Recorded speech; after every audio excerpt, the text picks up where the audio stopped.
Ալեկո Էլիսաշվիլին որպես խափանման միջոց դատապարտվեց ազատազրկման։ Լելո Հզոր Վրաստան կոալիցիայի առաջնորդներից մեկի դեմ մեղադրանք է առաջադրվել քաղաքային դատարան ահաբեկչական գործողություն կատարելու փորձի փաստով։ Պատիժը ենթադրում է 10-ից 15 տարի ազատազրկում։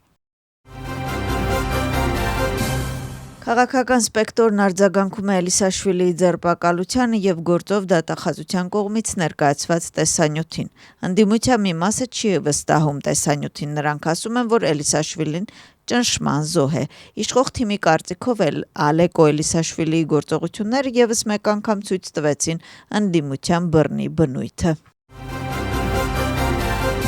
BBC ապացույցների համաձայն վրացի ցուցարարների դեմ օգտագործվել է առաջին համաշխարհային պատերազմի ժամանակներից եկած քիմիական նյութ վերնագրով։ BBC-ի լրագրողական հետաքննությունը քննարկում է առաջին համաշխարհային պատերազմի ժամանակներից քիմիական զենքի ենթադրյալ օգտագործումը։ Լրատվամիջոցը որպես աղբյուր նշում է մանկապույր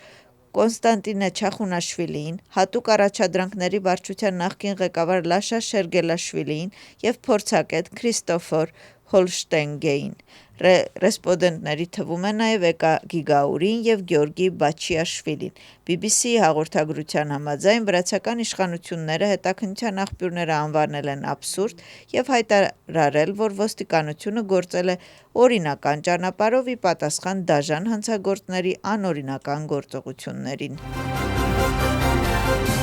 Մենք որոշում ենք կայացրել դատավճիռ սկսել միջազգային դատարանում BBC-ի կեղծ լրատվամիջոցի դեմ, ասվում է վրացական երազանքի կուսակցության հայտարարության մեջ։ Ինչպես ասվում է հայտարարության մեջ, կօգտագործվեն բոլոր հնարավոր իրավական միջոցները, այսպես կոչված ստեր տարածող լրատվամիջոցներին պատասխանատվության ենթարկելու համար։ Այսօր առավոտյան BBC-ն հրապարակեց մի հոդված, որում մի շարք անհեթեթ կեղծ տեղեկություններից բացի վրացական կառավարությանը մեղադրանք է առաջադրվում, որ ներքին գործերի նախարարությունը անօրինական հանրահավաքների ժամանակ բռնի ցուցարարների դեմ օգտագործել է քիմիական նյութ։ Ակնհայտ է, որ այսպես կոչված լրատվամիջոցները, որոնք դարձել են Deep State-ի քարոզչական գործիք, չեն ներկայացրել որևէ փաստարկ իր լուրջ մեղադրանքները ապացուցելու համար, ասված է հայտարարության մեջ։ BBC-ի կողմից հրապարակված նյութին անդրադառնում են նաև քաղաքական սպեկտրում։ Մեծամասնության առաջնորդը նամակ է տարածել սոցիալական ցանցում։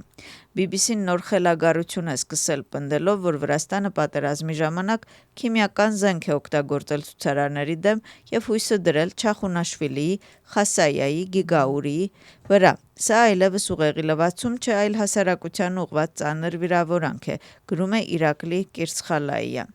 Մեր գործակալ ռադիկալները նույնպես լրջորեն կիսվում են դրանով սոցիալական ցանցում։ Սա ավելի հստակ ցույց է տալիս գործակալության, նրանց սեփականատերերի գործողությունների մասշտաբները ու աբսուրդը, ասել է Իրակլի Կիրցխալայիան։ Խորհրդարանի նախագահը եւս մեկ անգամ հայտարարություն է տարածում եւ կրկին կիսվում, հիշեցնում Ուկրաինայում պատերազմի սկսվելուց հետո տեղի ունեցած իրադարձությունները։ Լավ է, որ Ուկրաինայում պատերազմի ֆոնին կրկին բարձրացվում է այն հարցը, թե ինչ էր պահանջվում մեզանից պատերազմի առաջին իսկ օրվանից։ Հանրությանը կրկին հնարավորություն է տրվում հասկանալու, թե ինչ կլիներ, եթե Ուկրաինայում պատերազմի սկզբում կառավարության կապիտանները լցված լինեին օտարերկրյա շողոքորթներով, որպես որոշում կայացնողները, այլ ոչ թե ազգային կառավարությամբ։ Եթե դա տեղի ունենար, ներկայիս մտահոգությունները կլինեին ոչ թե ճիշտ ներդրումների եւ կրթության բարեփոխումները, այլ զոհվածների համար սգալը եւ մեր երկիրը փլատակներից դուրս բերելը, գրում է Շալվա Պապուաշվիլին։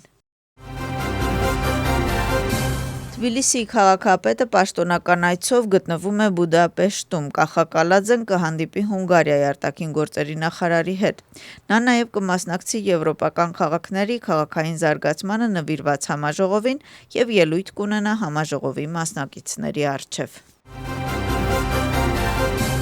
Կառավարության նիստում հաստատվել է բարձրագույն կրթության բարեփոխման հայեցակարգը։ Վարչապետի խոսքով այս բարեփոխման նպատակն է, որ վրացի ուսանողները Վրաստանում ստանան բարձրագույն չափանիշներով համալսարանական կրթություն։ Նրանք կրկին խոսեցին բարեփոխման կարևորության մասին։ Չեզոք Վրաստանի հիմնադիր համագումարը հաստատեց քաղաքացիների քաղաքական միավորման կանոնադրությունը, ինչպես նաև ընտրեց կուսակցության և այլ կառույցների ստորաբաժանումների ղեկավարներ։ Քաղաքական խորհրդի անդամներն են Վախտանգ Շաքարաշվիլին, Լևան Նիկոլեիշվիլին և Բիձինա Գյորգոբյանին։ Վրաստանից արտաքսվել է 44 օտարերկրյա քաղաքացի, նրանց թվում են Թուրքիայի, Ադրբեջանի, Իրանի, Հորդանանի, Պակիստանի, Չինաստանի, Ռուսաստանի, Հայաստանի, Նիգերիայի, Թուրքմենստանի, Գանայի, Իրաքի, Եմենի, Եգիպտոսի և Լիբանանի քաղաքացիներ։ Նրանց նաև արգելվել է մուտք գործել երկիր։ Միգրացիայի դեպարտամենտի տվյալներով վերջին մեկ ամսվա ընթացքում արտաքսվել է արդեն 152 մարդ։ Այս ուղղությամբ ակտիվ գործընթացները շարունակվում են։